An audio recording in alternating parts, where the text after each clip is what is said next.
Zipper rolls out to the right, pitches off to Taylor, and Taylor's to the 20, down to the 15, down to the 10, 5, 4, 3, 2, 1. Touchdown, Billy Taylor! Touchdown, Billy Taylor! Billy Taylor scored a touchdown from 21 yards out. The crowd goes berserk. It was November 22nd, 1969. That they came to Barry, Michigan, all dressed in maize and blue. The words were said, the prayers were read, and everybody cried. But when they closed the coffin, there was someone else inside. Oh, they came to Barry, Michigan, but Michigan wasn't dead. And when the game was over, it was someone else instead. 11 Michigan Wolverines put on the gloves of gray, and as the organ played the victors, they laid Woody Hayes away. Under center is Wangler at the 45. He goes back. He's looking for a receiver. He throws downfield to Carter.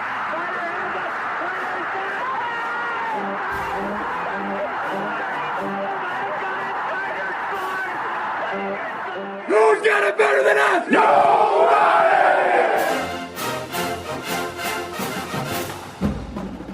Welcome to the Michigan Man Podcast on Wolverine Sports Radio, a member of the V Sporto Network, and in partnership with SB Nation's Maize and Brew, for Wolverine fans from coast to coast. Go Blue and welcome to the show. I'm your host, Mike Fitzpatrick. On our game day edition of the show, our guest today is beat writer Aaron McMann from MLive. A reminder that wherever you get your podcast from, please like or rate us and leave your comments. We want to know what you like about the show and what we can do better. You can also email me anytime at the Michigan Man Podcast at yahoo.com. That's the Michigan Man Podcast at yahoo.com. Before Aaron joins us, let's get it started as we do every week during the season with my view from Section 17. Okay, I was in a funk on Sunday, I admit it. It seems like the older I get, I just don't bounce back from these losses like I used to. The fan in me just loses his mind when we start the game like we did. Dig ourselves a hole and then battle back only to lose on a fourth down play that was oh so close. And God bless Ronnie Bell. He busts his butt on every play. He blocks, runs great routes, and he rarely drops anything. He's become a go-to guy. But it happens. Keep your head high, Ronnie. We need more Ronnie Bells on this team, as Jim said at his presser on Monday. The realist in me starts to take back over on Mondays after I've had a chance to watch the game again and sort of put things in perspective. So after digesting that gut-wrenching loss, this is where I am. We fought our tails off on Saturday night. We showed grit and resolve. The offense is coming together. I truly believe that. And our defense, even though they gave up a few too many big plays, still is a fast, tough bunch of guys. They are a good group, and they're going to keep us in every game. That said, I'm not into moral victories. Don't believe in that stuff. But I do believe in improvement that you can see, which we have the last 2 weeks. I actually have good vibes about the Notre Dame game this Saturday. They are a good team. Not sure they're as good as Penn State, and we'll have to bring it if we want the W, and I think we will. My guest today says he can understand why Michigan fans are upset.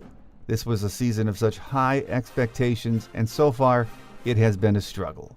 As he says, though, we have some big football games left, and beating Notre Dame could flip the script on this season for Jim Harbaugh and his team, and I think he's right.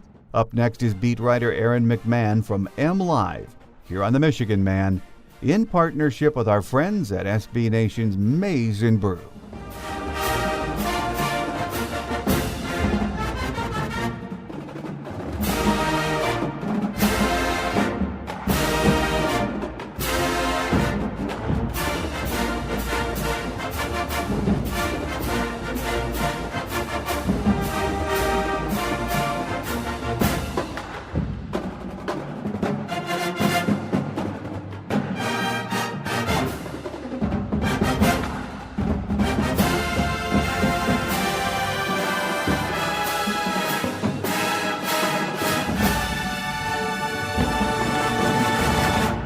Here with us on our Game Day segment as we take a look back at the disappointing loss on Saturday night, beat writer Aaron McMann from MLive. Once again, great to have you back with us, Aaron. Good to be back, Mike. Well, as we all know by now, another loss on the road against a ranked team, And I think we all agree for Michigan fans, it is getting old, isn't it, Aaron? Yeah, and frustration is certainly, ratcheted up, and rightfully so. I think Jim Harbaugh now I think it's 1-10 now on the road against AP top 25 teams. I thought this game was, Michigan played a better game this week when you compare it to the Wisconsin game last month.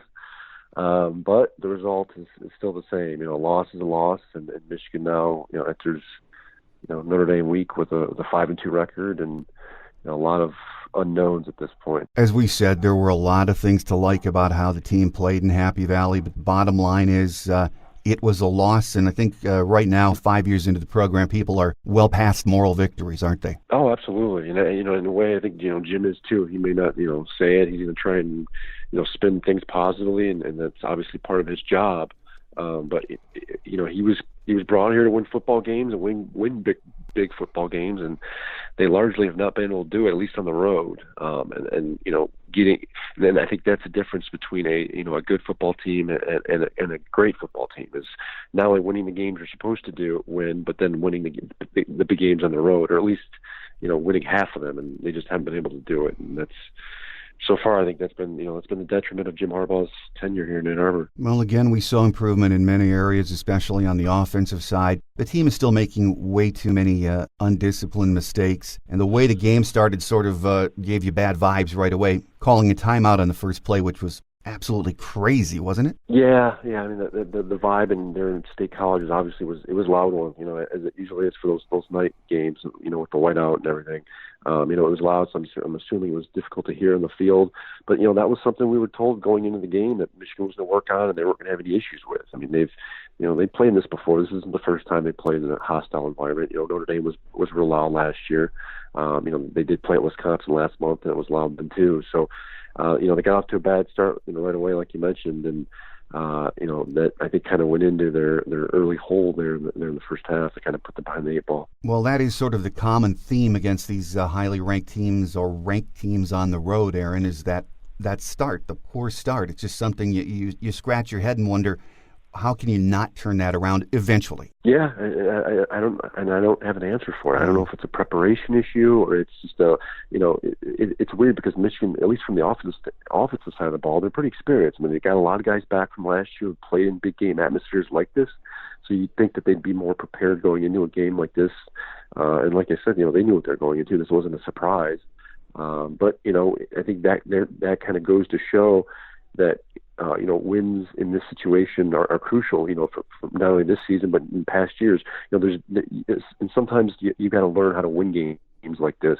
In perfect example, Michigan's record on the road, they haven't been able to do it. So I think a lot of these guys on the team just haven't been through this situation before in terms of going through this environment and winning a football game. So they're all, I think they're all trying to figure this out on their own, so to speak. And I think that, again, that contributed to the poor start there early. Well, a lot of penalties, a lot of mental errors in that first quarter, which we saw against Wisconsin also. But Kirk Herbstreit mentioned this a couple of times on the broadcast. He said it looks like there's a lack of discipline on this team in some areas. Would you agree with that? Yeah, I think early in the year you saw the fumbles were an issue, penalties were an issue those first few weeks. Now the penalties had kind of died down here in the last couple of weeks, but that cropped up again on Saturday. They had 8 penalties for 48 yards. Michigan's receivers dropped. I counted 6 balls they should have had that they just flat out dropped. I think 5 of which were in that first half. And then you mentioned the first play issues there, and discipline is a concern, I think, at this point, and you wonder whether it's it goes into the change in offense this year, that they're still not completely comfortable with what they're running, or it's a coaching issue. You don't know. I'd like to think over the last 4 or 5 years, discipline hasn't been much of an issue with Jim Harbaugh's teams. He's very much still very old school in getting the little things right. So you have to wonder, from a coaching standpoint, where the disconnect is this year. Well, over on the defensive side, the way the game started made you scratch your head too. Don Brown said last week a couple of times he did not see a repeat of 2 years ago in Happy Valley, but in the first quarter, it sure looked like deja vu, didn't it? Yeah, it's becoming a pattern with these big road games that, Michigan gets off to a slow start. And even going back to last year, we've seen this before. Notre Dame, remember they fell down in that 17-0 hole at Northwestern last year. They were able to get themselves out of, but you go down 21-0 to a Penn State team in this atmosphere, in this environment. Not only is it difficult to come back, but it just kills your morale. And I have to think, given this program and this team having been in this situation before, you mentioned the deja vu, comparison. It's absolutely right. And I think I have to think that plays a factor. Luckily, Michigan was able to come back this time and make it a game. But that anytime you go down big, double digits, multiple possessions on the road against a good team, it just kills your chances of winning a football game. And as good as the defense was giving up the big plays, just a killer, 6 big plays for chunk yardage. And I think I read the statistic after the game that 189 or so of those yards, of their total yards, were on 6 plays. And they only gained, just 249, 250 yards? So that was the killer. Yeah, 283. I think I would say almost. I think they had 203 at halftime, so they totaled 80 yards in the second half. But you're right. I mean, they made the most of Penn State of what they had. I think they had the ball only 22 minutes. Michigan had a 15-minute time of possession advantage. Penn State only ran, I'm looking at the stats right now, 54 plays. Michigan ran almost 30 more plays than they did. They made the most of what they had. And most of it was obviously in the first half when they kind of caught, Michigan, sleeping, so to speak. And again, this has been a pattern we've seen. We saw the first half at Wisconsin as a similar situation. You go back to some of those bigger games last year where it was Ohio State, the bowl game, Notre Dame. It's becoming a pattern, a concerning pattern. And you wonder whether Michigan, will ever, in their current situation right now, given the coaching staff and the scheme and the players, whether they're going to be able to, if they're able to get out to a big start, against a good team. We'll give Don Brown credit, though. He came out of the locker room in the second half, made some nice adjustments, and other than one big chunk play, again, the defense was outstanding in the second half. Yeah, that's the one. Don Brown does a very good job of adjusting. That's something Jim Harbaugh has brought up time and time again. He's able to read, the opposing teams and what they're doing, and he's able to change on the fly very quickly. I don't know if that's him or his assistants or what, but he's had a knack for doing that. Even they went down big at Wisconsin last month, and after that, the defense I thought played a very, very good second half. But it was a similar situation, on Saturday against Penn State. They allowed 80 total yards. Penn State didn't get much going on the ground. They had that one mix-up on that 53-yard touchdown pass to KJ Hamler. And we found out after the game from Jim Harbaugh that the defense just didn't have the play call. They either didn't read it, they didn't see it. I'm not sure what happened there, but it sounds like it was a communication issue. So had that not happened, and he also had that holding, that debatable, holding penalty on Lippert Hill on third down that kind of extended that drive. Safe.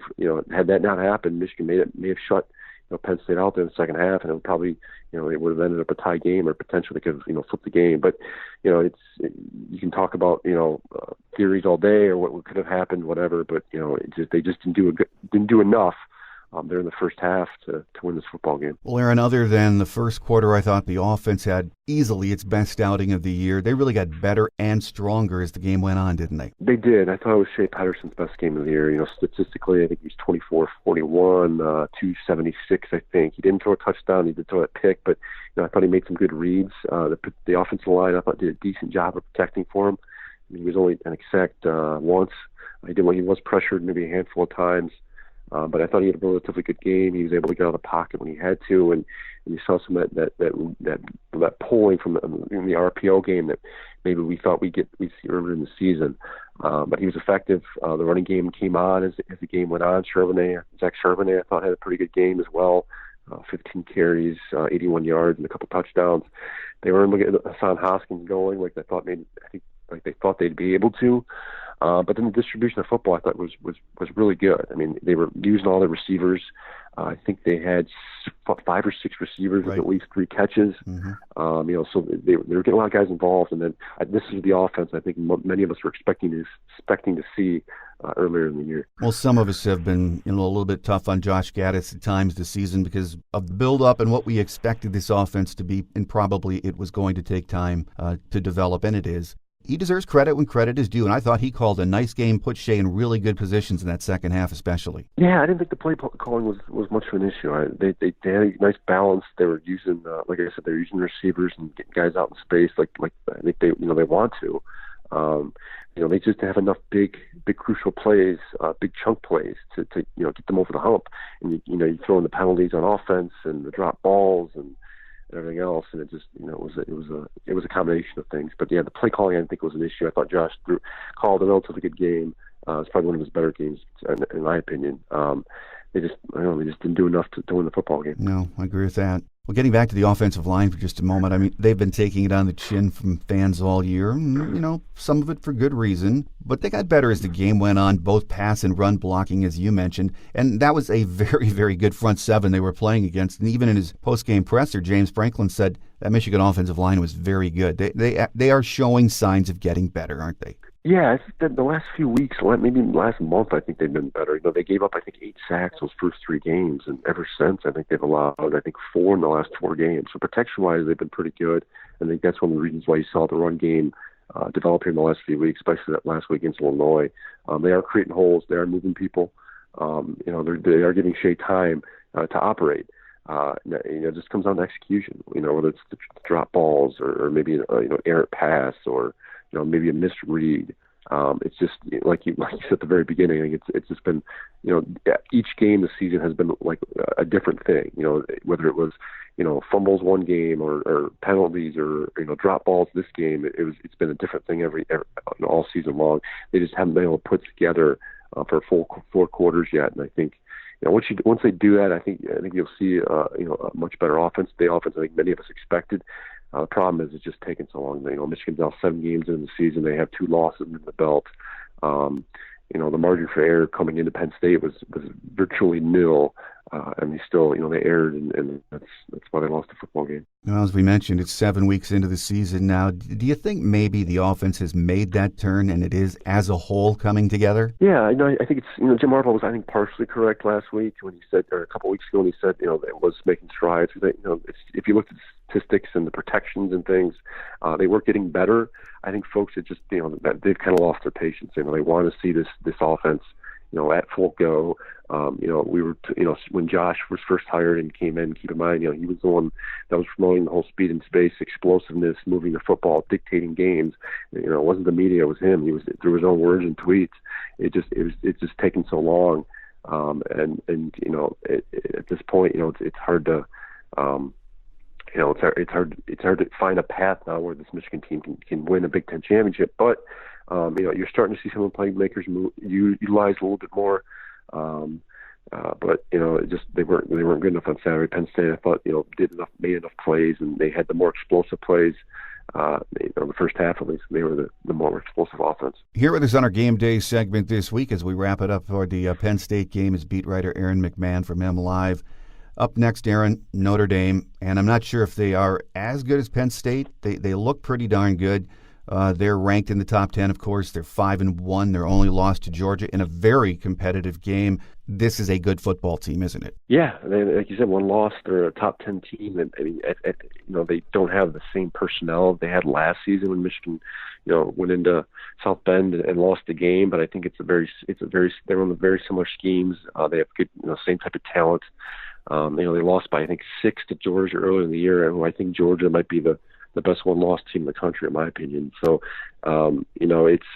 it's going to be a tough matchup. Luckily, Michigan gets them at home. The place where they've excelled against the Fighting Irish here in the last decade or so.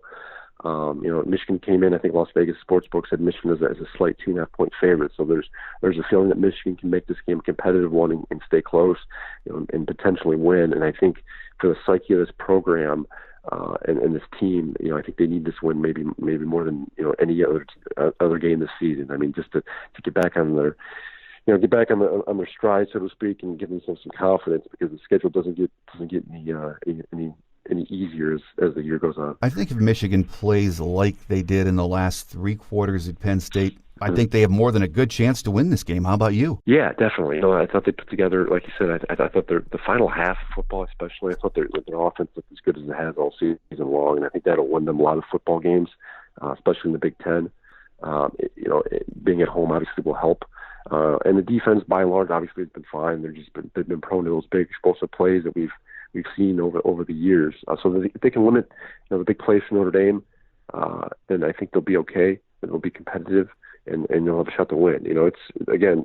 It's weird because Michigan doesn't typically play a non-conference game this late in the season. This right. is kind of a odd thing, but it's an opportunity, like I said, for them to get back on track and give them some momentum here going into I think an easier matchup the following week against Maryland. Well, I think a lot of the fans are sort of still in their Penn State hangover right now, but this is a huge game for Michigan. It's a bounce-back game. Notre Dame still thinks they can get into the playoffs. They think they have a chance. Mm-hmm. It's a national game at night, once again, for a variety of reasons. This is a game for both teams with a lot on the line, isn't it? Yeah, and again, the spotlight, you mentioned the night game. It'll be a national televised game again on ABC, so the spotlight will be on Michigan once again. The storyline going in the game will be, can Jim Harbaugh obviously win the big game? Can they get the program back on track? So I think, in a way, Michigan's going to have to win this game because otherwise, say they whether they lose a blowout or a close game Notre Dame, on Saturday. The narrative goes from there, can spin out of control, and you start to wonder whether Michigan, has the potential of losing 4 or 5 games this year and making it potentially one of the Jim Harbaugh's worst seasons in Ann Arbor. So, they need this game, I think, for all sides. I don't know, it's going to be an interesting one, just to see how they bounce back. Like you said, the reaction this week in practice, I'm curious to hear from the players and how they mentally handled the loss against Penn State on Saturday, because that was, after the game, I think we had 4 or 5 guys we spoke to, whether it was Shea Patterson, Kwity Paye. They're all emotional. I think Kwity had his head down on the table at one point. Shea seemed a little choked up. They realized they lost a close one. Their dreams, the goals, I guess, winning the Big Ten championship are kind of out the window. So at this point, they're in a way kind of playing for pride. But they got a tough schedule, and there's some good teams they can still beat, whether it's Notre Dame or Ohio State, and obviously Michigan State's on the schedule too. So it's an opportunity for them to, get another W and prove that they are still a good football team. They have a lot of football left to play, no question about it. A crazy week in the Big Ten, though, weekend, I should say. Were you shocked that Wisconsin went down in Champaign? Yeah, a little bit. They've been playing really well. I think they've been kind of surprised the Big Ten at this point. You can say maybe Ohio State has surprised some, but I think coming into the year they're still considered the leader of the Big Ten. But yeah, Wisconsin, I think, I don't obviously I'm not there, but I have to think maybe they're overlooking the Illini a little bit. Wisconsin still had Iowa on the schedule, and they still had some big opponents. And maybe they're overlooking them a little bit. I don't know, but. That loss is huge in that Big Ten West race that is going to be tightly contested. You still got an unbeaten Minnesota team over there, and you've got Iowa still in the mix as well. So it's going to be interesting to see, not only here in the East, but that West side. It's going to be fun to watch at the end. Yeah, Illinois maybe caught Wisconsin looking ahead to Ohio State this coming weekend. But again, it was another example. Coaches preach it over and over. Turnovers cost you. Those 2 turnovers, a Jonathan Taylor fumble of all things in the fourth quarter, and then a Jack Cohn interception. 2 turnovers led to 10 points and cost them the game. Yeah, absolutely. It doesn't matter the nature of the opponent. Turnovers and penalties and things that give the football away will make your chances of winning football games less. And you saw what happened on Saturday. Any team, in theory, any team here in the Big Ten could beat any team, depending on, if you make enough mistakes. So, we saw that, when Michigan played Illinois last weekend, they let Illinois get back in the game, and you see what happened. So, yeah, it was an interesting loss. I think it was obviously the shocker of the Big Ten schedule at this point. It doesn't eliminate Wisconsin yet, obviously, from the Big Ten title race, but it certainly can make things more difficult for them. And you have to feel for Jonathan Taylor a little bit. He's had a Heisman Trophy caliber season. I think he had another 100-yard rushing game on Saturday. Yeah, but that fumble is obviously a costly one. Did you get a chance to watch any of the Ohio State Northwestern game on Friday night? I caught the tail end. I guess I wasn't surprised. Northwestern, hasn't played, particularly well this year. They're obviously not the team that they were last season. But I think it just goes to show that Ohio State remains the key, the leader here in the Big Ten. It's pretty much it's pretty much Ohio State, and then everyone else at this point. They have Wisconsin coming into Columbus this weekend. Later on, Penn State. Now a trip to Minnesota, which might be interesting. And then, of course, they end the season here in Ann Arbor. Do you think they're going to get tested in any of those games? Maybe, yeah. Maybe Wisconsin a little bit, but I think you saw Wisconsin exposed a little bit on Saturday. And it is a home game for, I think, the Buckeyes. So I have to think they'll be energized and ready for that game. Minnesota, I just don't think they're as good as their record indicates. The schedule's been relatively weak thus far. I think so looking at the schedule, I think they had a really good shot to get start 8-9-0. But I think their schedule gets more difficult as the season goes on, so we'll see. But right now, I have to think, Wisconsin will have a good shot of obviously winning that West. Iowa obviously will still be there.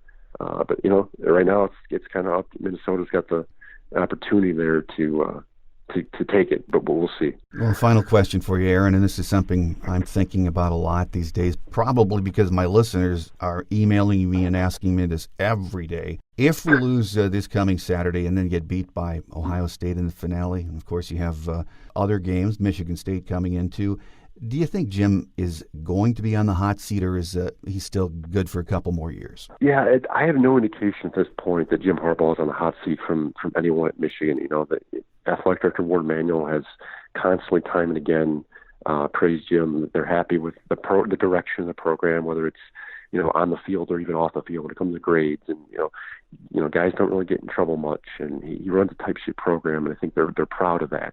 And I think Jim is too. He likes to think he runs a first class clean program, and he pretty much has. Where I think the change is I think it's going to come down to Jim. If Jim is unhappy with the job he's doing, or the results in the field, I think he'd be more likely to leave on his own. Rather than Michigan, putting pressure on him. Keep in mind, he's still winning a lot of football games. They're still, Michigan's still in the spotlight. They're still selling tickets. They're still filling the stadium. At this point, though, I don't see Michigan.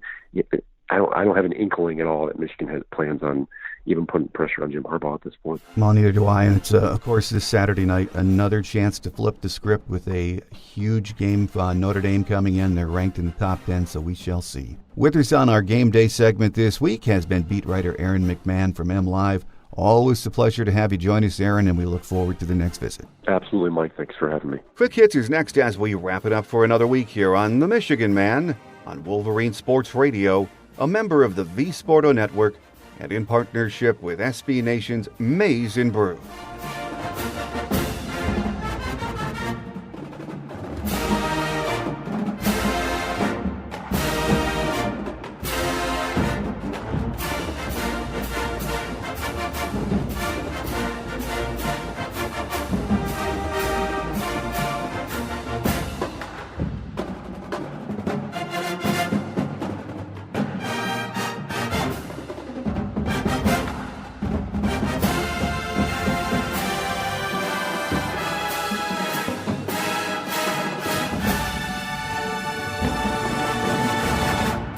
On Quick Hits today, we'll save any injury updates for Thursday's show. Jim held his Monday presser and seemed more upbeat than he has all year.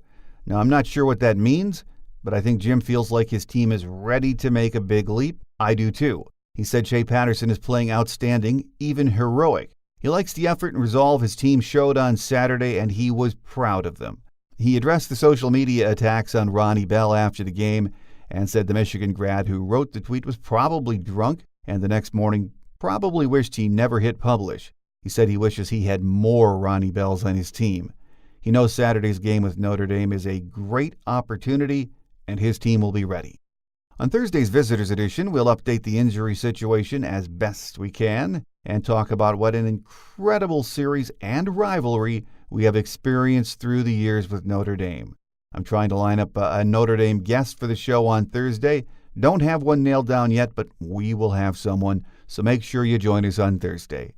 That will do it for now. I'm your host, Mike Fitzpatrick. Have a great Wolverine week, everyone. Keep your heads up. Until we meet again, take care, and as always, go blue.